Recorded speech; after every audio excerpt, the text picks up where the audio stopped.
ಒಂದು ಹಳ್ಳಿಯ ಮುದ್ದಾದ ಮನೆಯೊಳಗೆ ಚಿಕ್ಕ ಕುಟುಂಬವಿತ್ತು. ಅಮ್ಮ, ಅಪ್ಪ ಮತ್ತು ಅವರ ಮಗ ಚಿನ್ನ.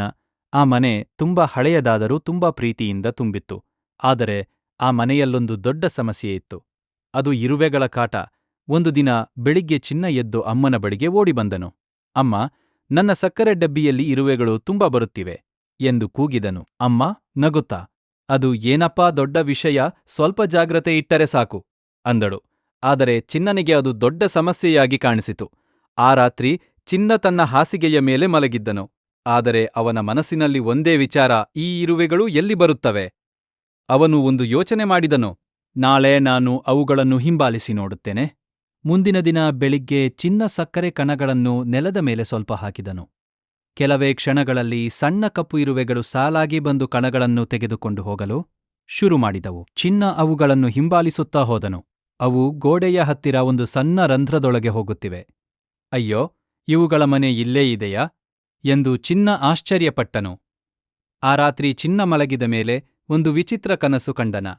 ಅವನು ಸಣ್ಣವನಾಗಿ ಇರುವೆಗಳಷ್ಟು ಚಿಕ್ಕವನಾಗಿದ್ದನು. ಅವನು ಇದ್ದಕ್ಕಿದ್ದಂತೆ ಇರುವೆಗಳ ಲೋಕದಲ್ಲಿದ್ದನು. ಅಲ್ಲಿ ಎಲ್ಲವೂ ಬೇರೆ ರೀತಿ ಇತ್ತು. ಇರುವೆಗಳು ತುಂಬಾ ಪರಿಶ್ರಮದಿಂದ ಕೆಲಸ ಮಾಡುತ್ತಿದ್ದವು. ಕೆಲವರು ಆಹಾರವನ್ನು ಕೊಂಡೊಯ್ಯುತ್ತಿದ್ದರು, ಕೆಲವರು ಮನೆ ನಿರ್ಮಿಸುತ್ತಿದ್ದರು, ಇನ್ನೂ ಕೆಲವರು ರಾಣಿ ಇರುವೆಗೆ ಸೇವೆ ಮಾಡುತ್ತಿದ್ದರು. ಒಬ್ಬ ಇರುವೆ ಚಿನ್ನನ ಬಳಿ ಬಂದು ಕೇಳಿತು, ನೀನು ಯಾರು? ನಮ್ಮ ಲೋಕಕ್ಕೆ ಹೇಗೆ ಬಂದೆ? ಚಿನ್ನ ಹೆದರಿಕೊಂಡು ಹೇಳಿದನು, ನಾನು ಚಿನ್ನ. ನಮ್ಮ ಮನೆಯಲ್ಲಿ ನೀವು ತುಂಬಾ ಕಾಟ ಕೊಡ್ತಿದ್ದೀರಾ? ಅವತ್ತು ಆ ಇರುವೆ ನಗಿತು, ನಮಗೆ ಆಹಾರ ಬೇಕು. ನೀವು ಹಾಕಿದ ಸಕ್ಕರೆ, ಅನ್ನ, ತಿಂಡಿಗಳು ನಮಗೆ ಆಹಾರವಾಗುತ್ತವೆ. ಚಿನ್ನ ಸ್ವಲ್ಪ ಯೋಚಿಸಿದನು, ಹಾಗಾದರೆ ನಾವು ನಿಮ್ಮ ಮನೆಗೆ ಬಂದು ನಿಮ್ಮ ಆಹಾರ ತೆಗೆದುಕೊಂಡರೆ ನಿಮಗೆ ಹೇಗಿರುತ್ತದೆ? ಅದು ಕೇಳಿದಾಗ ಇರುವೆ ಗಂಭೀರವಾಗಿ ಹೇಳಿತು, ಅದು ಸರಿಯಲ್ಲ. ಹಾಗೆ ನಾವು ನಿಮ್ಮ ಮನೆಗೆ ಬರುತ್ತೇವೆ, ಏಕೆಂದರೆ ನೀವು ಆಹಾರವನ್ನು ಎಲ್ಲೆಲ್ಲಿ ಬೇಕಾದರೂ ಬಿಟ್ಟು ಬಿಡುತ್ತೀರಿ. ಚಿನ್ನಗೆ ಆಗ ಸತ್ಯ ಗೊತ್ತಾಯಿತು. ಅವನು ಕೇಳಿದನು, ನಿಮ್ಮ ರಾಣಿ ಇರುವೆ ಎಲ್ಲಿದ್ದಾಳೆ? ಇರುವೆ ಅವನನ್ನು ಒಳಗೆ ಕರೆದೊಯ್ದಿತು. ಅಲ್ಲಿ ದೊಡ್ಡ ರಾಣಿ ಇರುವೆ ಇದ್ದಳು. ಅವಳು ಶಾಂತವಾಗಿ ಹೇಳಿದಳು, ನಾವು ಯಾರಿಗೂ ತೊಂದರೆ ಕೊಡಲು ಬಯಸುವುದಿಲ್ಲ. ಆದರೆ ಬದುಕಲು ಆಹಾರ ಬೇಕು. ನೀವು ಸ್ವಚ್ಛತೆ ಕಾಪಾಡಿದರೆ ನಾವು ನಿಮ್ಮ ಮನೆಗೆ ಬರುವುದಿಲ್ಲ. ಚಿನ್ನ ತಲೆ ಅಡ್ಡಾಡಿದನು.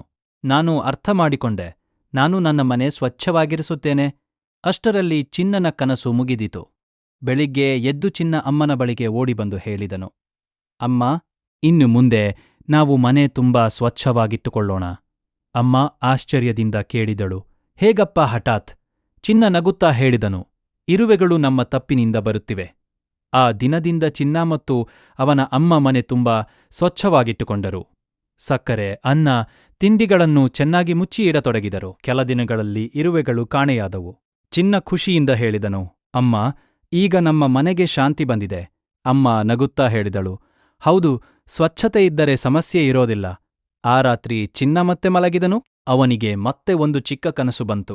ಇರುವೆಗಳು ದೂರದಿಂದ ಕೈಬೀಸಿ ಧನ್ಯವಾದಗಳು ಎಂದು ಹೇಳುತ್ತಿದ್ದವು. ಚಿನ್ನ ಕೂಡ ನಗುತ್ತಾ ಕೈಬೀಸಿದನು. ಕಥೆಯ ನೀತಿ, ಸ್ವಚ್ಛತೆ ಕಾಪಾಡಿದರೆ ಸಮಸ್ಯೆಗಳು ದೂರವಾಗುತ್ತವೆ. ಇತರ ಜೀವಿಗಳಿಗೂ ಬದುಕಲು ಹಕ್ಕು ಇದೆ. ನಾವು ಜಾಗ್ರತೆ ವಹಿಸಿದರೆ ಎಲ್ಲರೂ ಶಾಂತಿಯಿಂದ ಇರಬಹುದು.